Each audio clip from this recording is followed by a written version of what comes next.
Bismillahirrahmanirrahim. Assalamualaikum warahmatullahi wabarakatuh. Waalaikumsalam Waalaikumsalam warahmatullahi Waalaikumsalam warahmatullahi wabarakatuh. Alhamdulillahirabbil wabarakatuh. alamin wassalatu wassalamu ala nabiyina Muhammadin wa ala alihi wa sahbihi wa man tabi'ahu bi ihsanin ila yaumiddin. Asyhadu an la ilaha illallah wahdahu la syarikalah wa asyhadu anna Muhammadan abduhu wa rasuluh alladzi la nabiyya ba'dah. Allahumma anfa'na bima 'allamtana wa 'allimna bima yanfa'una wazidna ilman. Allahumma inni as'aluka ilman nafi'an wa rizqan thayyiban wa 'amalan mutaqabbala. Ya, kaifa halukum jami'an ayyuhal abna'ina at-tullab? Kaifa halukum? Alhamdulillah. Insyaallah ya. Ya, kita berdoa kepada antum ya, untuk antum semua, semoga antum ya diberikan keberkahan oleh Allah Subhanahu wa taala, kesehatan ya, keselamatan dan hidayahnya agar antum bisa selalu mengikuti pelajaran kita ini. Oke? Alhamdulillah kita hari ini masuk ke bab as-siwak ya. Babus siwak ya. Kalau semalam itu nama babnya apa? Bab 1. Bab apa? Bab apa bab 1? Bab istitobah ya. Istitobah. Yang kedua ini kita masuk ke bab siwak ya. Jadi Umdatul Ahkam ini buku antum itu ada bab-bab ya. Perhatikan bukunya ini dah, Babus Siwaqi. Bacanya Babus Siwaqi. Ya, itu dia. Kita masuk ke bab siwak yaitu pada hadis yang ke-17 ya. Alhamdulillah dari antum udah sekitar 30-an orang yang mengirim rekamannya ya. Ustaz tunggulah beberapa lagi, dan yang Ustadz periksa itu mungkin baru sekitar belum sampai 10 orang, mungkin 7-8 orang baru Ustadz periksa ya. Selebihnya itu Ustadz tandai aja nama-namanya yang sudah ngumpul karena Ustadz belum sempat untuk mendengar seluruh hafalan antum yang sudah mengirim. Tapi insya Allah nanti akan Ustadz periksa, antum tunggu aja ya masing-masing sebagaimana teman-teman antum yang udah Ustadz periksa hafalan hadisnya. Taib, iftahu kitabakum, buka buku antum semuanya ya di halaman yang ke halaman 36. Halaman sebentar. 25 Ustaz. Halaman 35 ya, 35 36. Oke, hadis yang ke-17 ya, bab siwak. Bab siwak. Oke, Ustadz akan bacakan hadisnya secara jelas kepada antum ya, kemudian antum simak supaya antum nanti hafal, nggak salah lagi teksnya ya. Sebagaimana teman-teman antum ada sebagian yang salah dalam penyebutan teks atau konteks hadisnya. Oke, dengarkan baik-baik. Bab siwak, hadis yang ke-17 ya, hadis yang ke-17. An Abi Hurairah radhiyallahu anhu anin Nabi sallallahu alaihi wasallam qala laula an ashqa ala ummati la amartuhum bisiwaqi inda kulli salat. Nah, ada yang lain ya. Ketika suaranya nak. Biar Ustaz dulu yang ngomong. Suaranya. Siapa itu yang bersuara? Ya, dengarkan dulu. Ustaz ulangi sekali lagi ya. Tolong yang diperhatikan nak, jangan bersuara dulu. Nanti ada waktunya antum kalau mau berbicara, Ustaz kasih waktu. Oke? An Abi Hurairah radhiyallahu anhu 'anil Nabi sallallahu alaihi wasallam qala laula an ashqa ala ummati la amartuhum bisiwaqi 'inda kulli salatin. Rawahul Bukhari wal Muslim. Ya. Artinya dari sahabat Abu Hurairah radhiyallahu anhu bahwa Nabi sallallahu alaihi wasallam bersabda, seandainya aku tidak khawatir akan memberatkan umatku maka tentu aku perintahkan mereka untuk bersiwak pada setiap kali hendak mengerjakan sholat. Ya, hadis ini dikeluarkan oleh Imam Bukhari dan juga Imam Muslim. Seperti itu dia. Oke, paham ya? Cara membaca yang baik dan benar ya. Oke, insyaallah. Oke, sekarang Ustadz akan jelaskan sedikit hadis ini kepada antum. Dan nanti insya Allah seperti biasa akan ada faidah-faidah yang Ustadz sampaikan ya. Selanjutnya antum tulis, dan juga nanti kalau sempat waktunya ada yang antum tanyakan silakan bertanya. Taib, kita bahas hadisnya. Ma huwal siwak? Apa itu siwak? Ya. As-siwaku bikasris sini. Siwak itu adalah alat yang digunakan untuk membersihkan gigi kita. Ismun lil 'udil ladzi yutawassiqu bihi, ya. Siwak ini adalah terbuat dari kayu gaharu. Ya, siwak itu terbuat dari kayu gaharu. Jadi kalau antum nengok siwak itu asalnya adalah dari kayu gaharu. Alladzi yutasawwaqu bihi, yang kita menggosok gigi dengannya. Jadi dahulu ya ikhwah, anak-anak ustadz, ya zaman Nabi SAW nggak ada pasta gigi, nggak ada odol, nggak ada sikat gigi, ya. Jadi pada zaman Nabi SAW itu untuk membersihkan gigi adalah dengan siwak. Siwak ini diambil dari kayu gaharu atau juga kayu-kayu yang sejenis dengannya, ya. Ya, caranya menyiwaki gigi kita ini ya, yaitu dengan memutar-mutar siwak di setiap bagian gigi kita, ya. Salahnya nggak ada kamera. Kalau sikat yang sekarang kita kan digosok seperti ini gitu ya, digosok-gosok. Kalau siwak ini diputar-putar, ya, diputar-putar. Dan siwak ini banyak manfaatnya ya ikhwah. Salah satunya dia adalah untuk memperkuat gigi-gigi kita. Siwak ini untuk memperkuat gigi-gigi kita dan lebih bersih dengan siwak ini, karena dia mampu mengangkat kotoran-kotoran yang ada pada gigi-gigi kita. Itulah dia fungsi dari siwak. Dan sedikit tentang siwak. Jadi siwak itu bentuknya panjang, ya, panjang kayu, dia seperti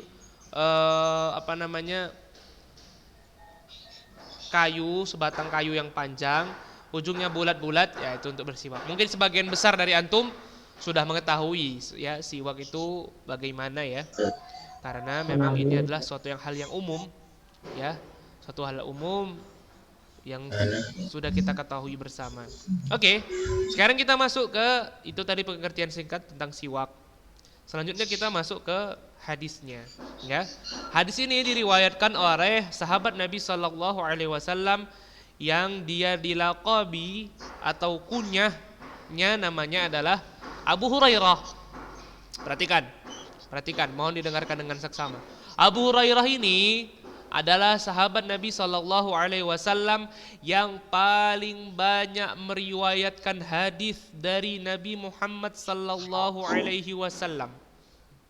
Abu Hurairah adalah sahabat Nabi yang paling banyak meriwayatkan hadis dari Nabi SAW. Kira-kira sekitar 7.000 hadis lebih. 7.000 hadis lebih dari Abu Hurairah ini. Ustaz, itu Abu Hurairah nama aslinya, Ustaz? Abu Hurairah nama aslinya, Ustaz? Enggak, itu adalah julukannya, lakopnya atau kunyahnya, ya. Kalau yang raise hand ya, silakan diketik aja chat. Oke. Ustaz, kenapa wajah Ustaz nggak ada kameranya di komputer ini, nak? Oke. Nanti kita minta. Apa nggak ada, Ustaz? Nggak ada kameranya, nak. Ustaz pun mau pakai kamera, cuma nggak ada kameranya. Taib. Nama asli Abu Hurairah kalau mau antum catat ya. Nama asli Abu Hurairah adalah Abdurrahman bin Sakhr. Ya, Abdurrahman bin Sakhr. Ini adalah nama yang dirojikan para ulama. Banyak pendapat-pendapat mengenai nama dari Abu Hurairah, tapi yang paling roji adalah namanya adalah Abdurrahman bin Sakhr. Oke. Itulah nama lengkapnya. Ustadz, kenapa dia kok dijuluki Abu Hurairah? Kenapa dia kok dijuluki Abu Hurairah? Ya. Karena ya ikhwah, dahulu ya, dia itu adalah seorang pengembala kambing. Pekerjaan Abu Hurairah ini adalah seorang pengembala kambing, ya. Dan ketika dia mengembala kambing-kambing, ya, dia membawa bersamanya Hurairah. Mal makna Hurairah? Hurairah kitu saghir, ya, kucing kecil, ya. Afwan Ustaz, tampaknya Sultan Dandi sedang tidur Ustaz. Ya, antum tolonglah buka semua ya, perhatikan bagus-bagus ya, ilmu agama. Ini ilmu agama nak ya. Kalau yang nggak penting-penting gak usah di chat-chat nak. Kalau antum mau permisi baru. Oke, ana Ustaz sedang menjelaskan, nanti ada sesi antum. Oke, dia dijuluki ya sebagai Abu Hurairah karena setiap kemanapun dia pergi dia membawa kucing kecil tersebut, sehingga dia dijuluki sebagai bapaknya kucing tersebut karena kebiasaannya membawa kucing tersebut. Bukan berarti Abu Hurairah itu dia punya anak namanya Hurairah, enggak ya.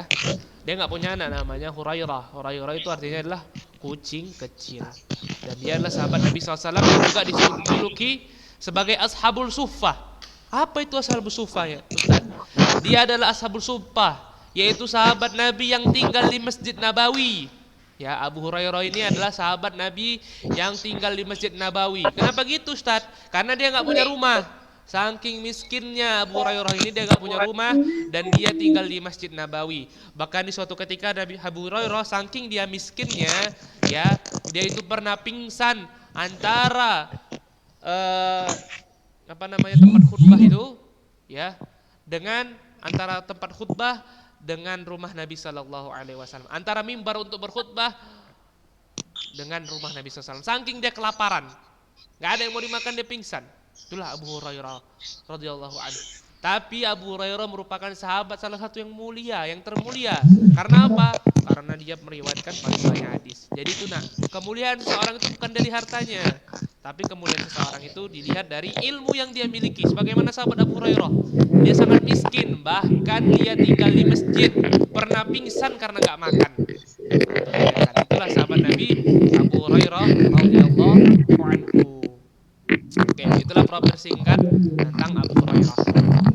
Selanjutnya dia membawakan hadis ya dari Nabi sallallahu alaihi wasallam, qol laula an asyqa ala ummati, ya. Kalaulah tidak memberatkan atas umat-umatku. Ini perkataan Nabi sallallahu alaihi wasallam. Lihat bagaimana rahmat Nabi sallallahu alaihi wasallam terhadap kita umat-umatnya. Laula anna asyqa ala ummati, Nabi sallallahu alaihi wasallam tidak mau memberatkan umatnya sedikit pun. Sebagaimana ya dalam perintah solat yang awalnya Isra Mi'raj itu, Nabi sallallahu alaihi wasallam diperintahkan untuk menyuruh umatnya solat sebanyak 50 waktu dalam satu hari, tapi Nabi sallallahu alaihi wasallam meminta keringanan kepada Allah Azza wa Jal sampai solat menjadi 5 waktu. Ini bentuk kasih sayang Nabi sallallahu alaihi wasallam kepada kita umat-umatnya. Itulah kenapa kita sebagai umat Nabi sallallahu alaihi wasallam senantiasa dituntut untuk bersalawat kepada Nabi sallallahu alaihi wasallam. Man shalla alayya wahidan sallallahu alaihi asyran. Barang siapa yang bersalawat kepada Nabi sallallahu alaihi wasallam sebanyak 1 kali, maka Allah Subhanahu wa taala akan bersalawat kepada orang tersebut sebanyak 10 kali. Ini nak, karena Nabi kita sallallahu alaihi wasallam sangat sayang kepada umatnya. Sampai dalam amalan bersiwak pun Nabi tidak ingin memberatkan umat-umatnya. Ya. Antum bayangkan, laula an asyqa ala ummati. Padahal Nabi SAW nggak kenal sama kita, nak, nggak kenal sama Rafa, nggak kenal sama Rizik, nggak kenal sama Patur, nggak kenal sama Alwi, nggak kenal sama Mirja dan lain-lain, ya, nggak kenal. Tapi Nabi tidak mau memberatkan umat-umatnya. Karena apa? Karena kasih sayang Nabi SAW kepada umat-umatnya. Bahkan ketika Nabi SAW hendak meninggal, apa yang dikatakan Nabi SAW di pangkuan ibunda Aisyah radhiyallahu taala anha? Ummati, ummati, umatku yang diingat. Ya. Sakinglah Nabi sallallahu alaihi wasallam menyayangi umat-umatnya, menyayangi kita semua, nak. Itulah makanya wajib ya bagi kita yang paling kita cintai di atas muka bumi ini adalah Allah Subhanahu wa taala. Lalu setelah kita mencintai Allah Subhanahu wa taala, yang paling kita cintai apa? Ibu kita, diri kita tidak, tapi Nabi sallallahu alaihi wasallam. Ya, la yuhminu ahadukum hatta yuhibba ilayya. Ya. Min nafsihi wa minan nasi ajma'in. Tidak sempurna keimanan kalian sampai aku lebih kalian cintai daripada orang tua kalian sendiri, daripada anak-anak kalian sendiri, dan daripada diri kalian sendiri dan manusia seluruhnya. Kita harus mengutamakan cinta kita yang paling besar kepada makhluk Allah, kepada manusia, yaitu Nabi kita Muhammad SAW. Dengan cara apa? Mengikuti sunnah-sunnahnya tentunya. Karena Nabi SAW lihat, laula an asyukka ala ummati, Nabi tidak pernah ingin memberatkan umatnya sedikit pun. Jadi kalau antum merasa antum malas sholat, antum malas ngikuti pelajaran, jangan salahkan agama ini yang berat, nak. Ya, tapi salahkan diri antum sendiri yang memang malas, ya, dan salahkan syaitan yang menggoda antum. Karena sesungguhnya agama ini tidak berat. Bahkan Nabi SAW ketika sesuatu yang berat menimpa umatnya, Nabi sangat khawatir. Ini bentuk kekhawatiran Nabi SAW kepada umat-umatnya. Laula an asyukka ala ummati, kalaulah misalnya tidak memberatkan umat-umatku, kata Nabi SAW, la amartuhum bisiwak. Perhatikan konteksnya. Pasti aku akan merintahkan mereka bisiwak, untuk bersiwak, atau di sini konteksnya membersihkan gigi, menggosok gigi. Inda kulli salatin, setiap hendak salat. Jadi kalau nggak takut memberatkan kita umat-umatnya, Nabi SAW itu menginginkan setiap, mohonlah itu HP-nya siapa sih dari tadi? Disilentkan dulu, nak. Ini waktunya belajar, fokus belajar. Kok dari tadi dimatikan dulu ya, dihilangkan getarnya. Oke, kita lanjut ya. Laula an asyukka ala ummati la amartuhum bisiwaki inda kulli salatin. Kalau tidak memberatkan umatku, maka sungguh aku akan memerintahkan mereka, umat-umatku, untuk bersiwak, untuk menggosok gigi setiap mereka hendak sholat. Lihat, perhatikan, nak. Bersiwak ini, ya, dari sini bisa diambil bersiwak ketika hendak sholat itu hukumnya adalah sunnah muakkadah, bukan wajib, ya, bukan wajib, tapi dianjurkan. Karena apa? Ini merupakan adab Islami. Ini adab yang luar biasa, karena ketika kita sholat, kita berjumpa dengan Allah Subhanahu wa taala. Tentu ketika kita berhadapan dengan Allah Subhanahu wa taala, kita harus bersih, suci, mulut kita harus wangi, nak.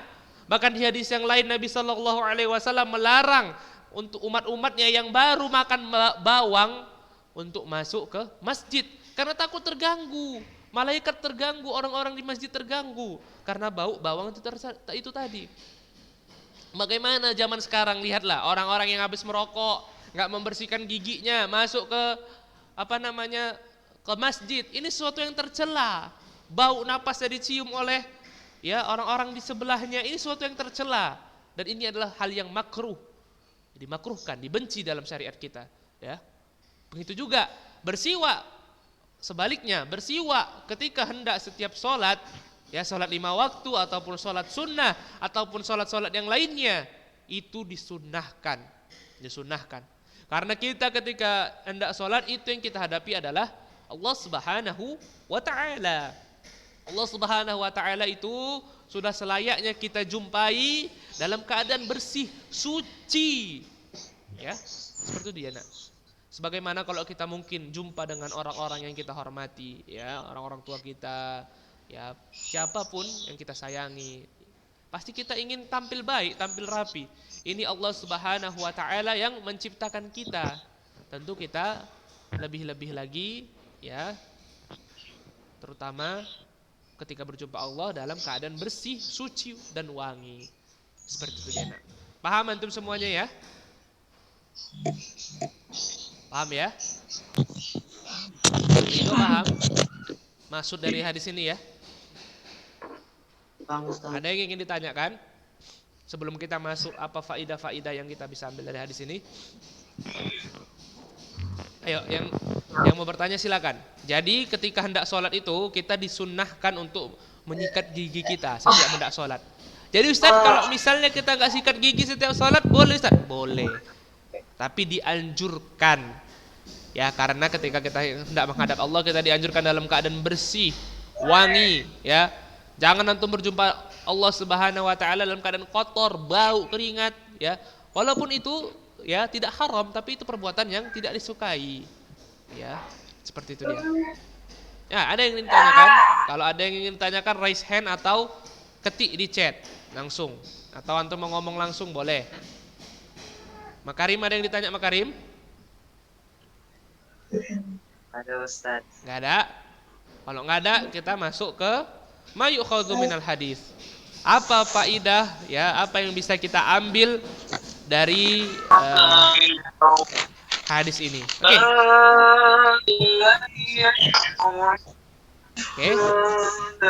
Oke. Silakan ambil bukunya. Ya, ini siapa ini motor merotal ini? Dimatikan dulu nak merotalnya nak. Nanti dengarkan lagi ya. Oke. Ya. Ambil bukunya.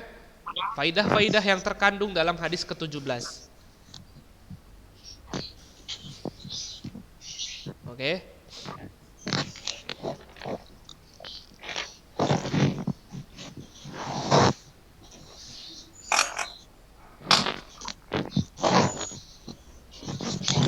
Oke. Faidah yang pertama adalah disukai atau dicintai, ya, untuk bersiwak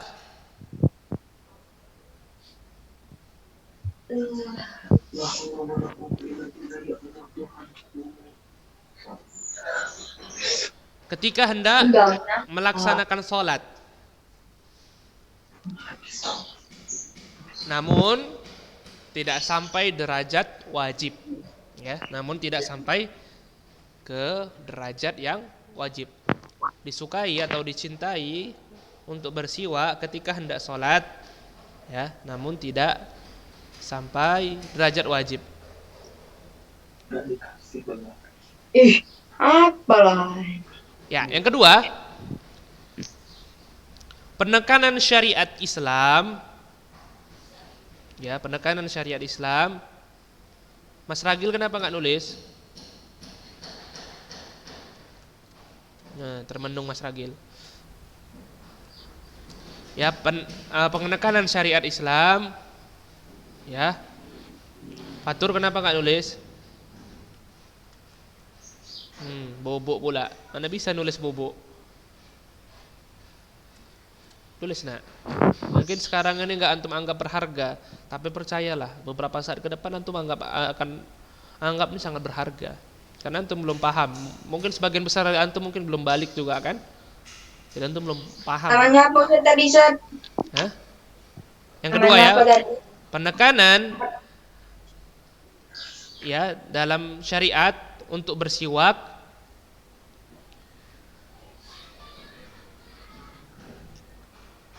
ketika selesai berwudu untuk sholat. Ketika selesai berwudu untuk sholat.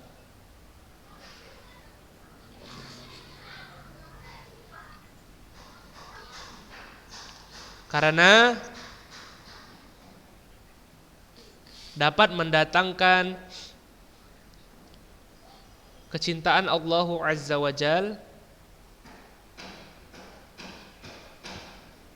dalam hal kebersihan. Ustaz, ya, anak ke kamar mandi. ya. Dalam hal kebersihan dan juga kesucian. Oke, itu faedah yang kedua.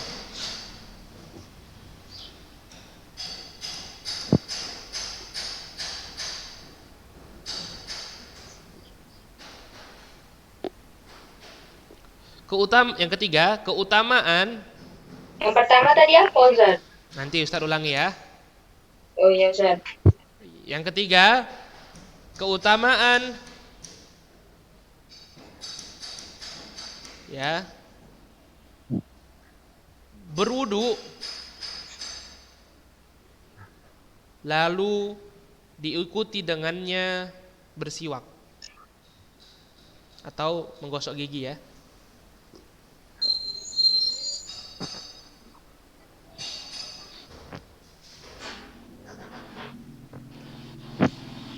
Ya, yang keempat, bahwasanya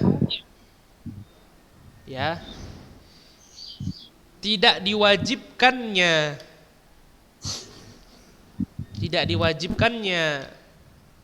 bersiwak, bahwasanya tidak diwajibkannya bersiwak ketika hendak sholat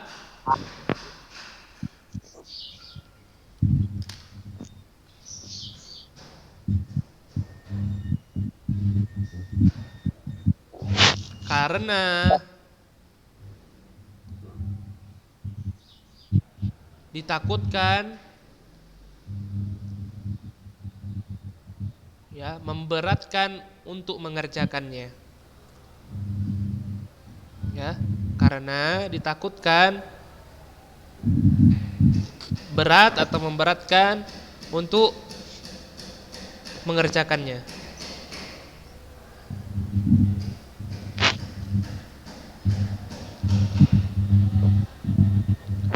Yang kelima, ya, yang kelima, sempurnanya Apa tadi apa Ustaz?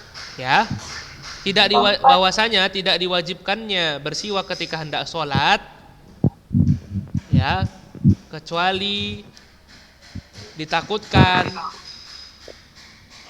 memberatkan dalam mengerjakannya. Oke, yang kelima, kesempurnaan kasih sayang Nabi Sallallahu Alaihi Wasallam, kesempurnaan kasih sayang Nabi Sallallahu Alaihi Wasallam kepada umat-umatnya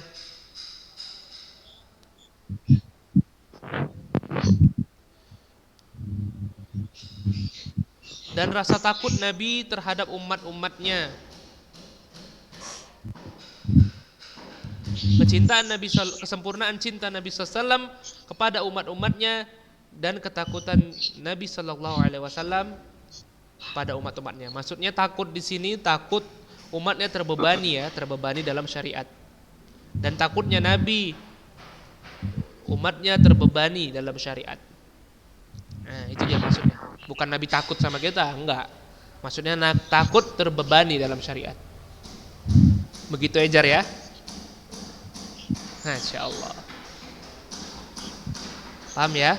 Ya, yang ketujuh, yang keberapa? Yang keenam ya? Yang keenam. Yang keenam, bahwasanya syariat itu mudah dan tidak memberatkan, apalagi membebani.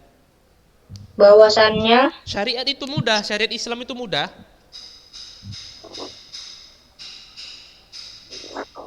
dan tidak berat, apalagi membebani. Ya, apalagi membebani.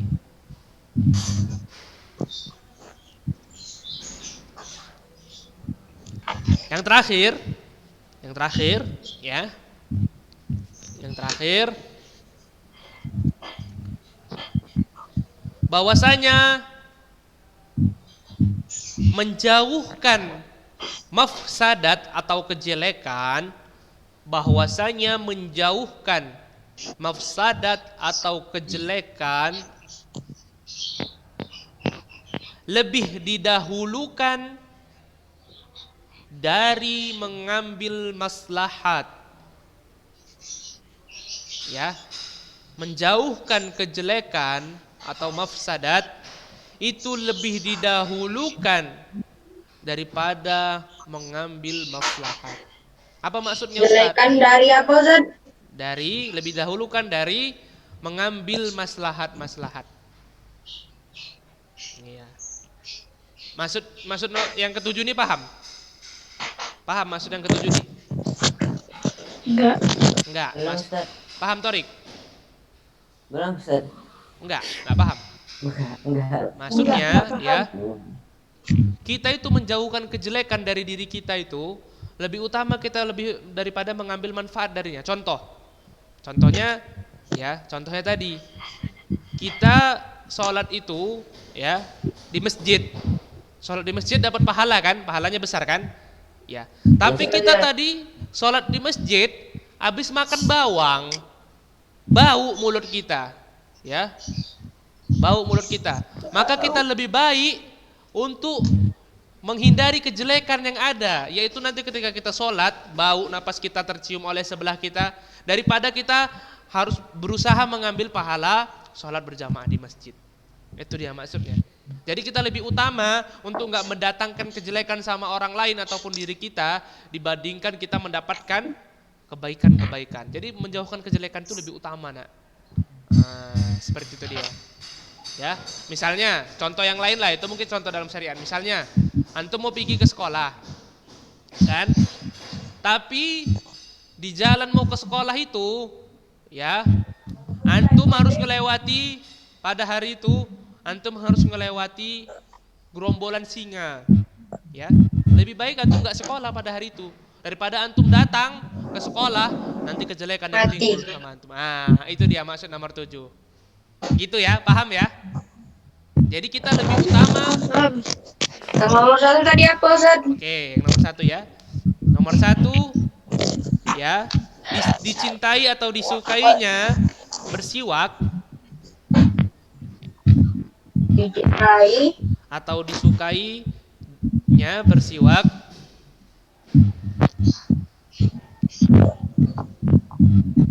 ya, akan tetapi tidak sampai derajat yang wajib. Oke, seperti itu ya, nak. akan tetapi Tidak tidak sampai derajat wajib. Jadi bersiwak untuk mau sholat itu nggak sampai derajat wajib ya.